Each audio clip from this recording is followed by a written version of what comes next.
Primeiramente, com símbolos e formas, o homem passou a registrar seus pensamentos. Ao longo do tempo, os métodos e formatos de escrita foram se modificando e se aprimorando, até que nos dias de hoje é impossível pensar em um mundo sem ela. A leitura apresenta uma importância vital como estratégia de melhoria do processo de ensino e aprendizagem, o que contribuiu para o desenvolvimento dos leitores e capacidades de análise crítica e síntese, bem como o entendimento de sua realidade. Além de toda essa importância, estudos feitos em Roma provaram que a leitura é muito mais que um método comunicativo, mas também fonte de felicidade. Provou-se que os leitores se mostraram mais felizes, satisfeitos e dispostos com a vida. O ato de ler se encaixa em diversas atividades do nosso dia a dia.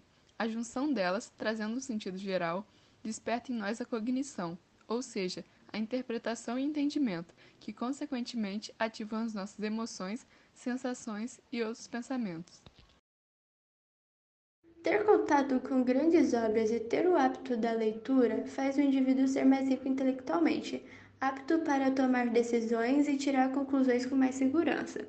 Afinal, o embasamento do pensamento de um grande leitor é variado, amplo e dá segurança para as suas ações. E como uma boa feira literária, viemos fazer indicações de livros que abordam o tema felicidade no ato de ler. Vou falar um pouquinho sobre o livro da Clarice Lispector, Felicidade Clandestina. Em seu livro de contos e autobiográfico, Clarice vai nos apresentar duas protagonistas. Uma era egoísta, baixinha, sardenta, rica, filha do dono de uma livraria, e a sua colega, da mesma idade, que era uma leitora de mão cheia. A narradora vai recordar um episódio de seu tempo de menina. A garota, que o pai era dono de livraria, disse que tinha o livro Reinações de Narizinho, de Monteiro Lobato, e era um dos objetos que a colega tanto queria ler. A dona do livro disse que até emprestaria, mas por dias ficou transferindo a entrega, sempre dando suas justificativas. Até que certo dia, a mãe, vendo toda a situação, fez a filha emprestar o livro. A alegria reinou quando finalmente a garota pôde ter acesso às Reinações de Narizinho. Nesse conto, o ponto central é a felicidade, que para a menina consiste em apenas ter o livro e conseguir ler. Quando ela consegue essa oportunidade, tenta prolongar o tempo que passa com o livro em busca de prolongar sua felicidade, até porque demorou para conquistar.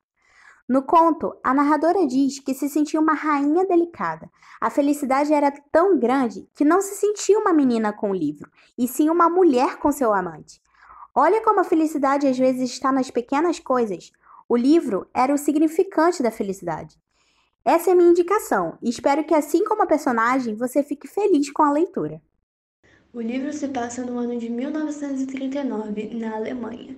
O contexto histórico dessa época é o início da Segunda Guerra Mundial, onde o partido nazista comandado por Hitler já tinha dominado quase todo o país. Dessa forma, não havendo mais judeus com liberdade. Além disso, os nazistas não perseguiram só os judeus, e sim todos que tivessem uma ideia política contrária a esse governo, dando início a essa história, no qual a mãe de Liesel era comunista, por isso acabou entregando sua filha para adoção, pois sabia que uma hora ou outra iria ser presa pelo governo. A partir daí, Lícia foi para uma nova família em uma nova cidade, onde não conhecia ninguém, o que a deixou completamente insegura e perdida de si. Mas ela não era qualquer menina, e sim a menina que roubava livros, pois em prol a toda essa situação, ela buscava refúgio dentro dos livros para se sentir bem e segura. E não para por aí. Os livros que ela roubava e as histórias contadas são muito importantes para manter a conexão entre os personagens, pois estavam passando por uma guerra no qual a Alemanha estava perdendo. Então a literatura era usada para reconfortar e ligar esses personagens em um momento de tanta angústia.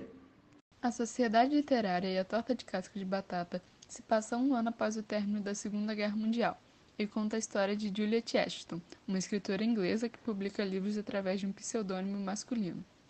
Tudo muda, porém, quando ela recebe uma carta de Dulcie Adams, da ilha de Guernsey, e a autora fica sabendo sobre a Sociedade Literária e a Torta de Casca de Batata.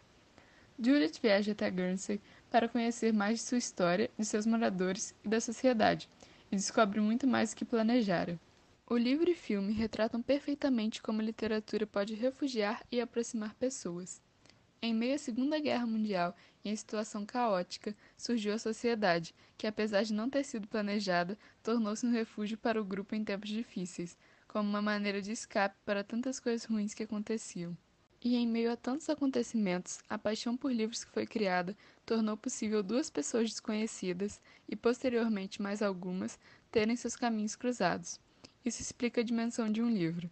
Ele nos coloca em contato com o outro, nos tira de nós mesmos e nos faz lançar um novo olhar para o mundo.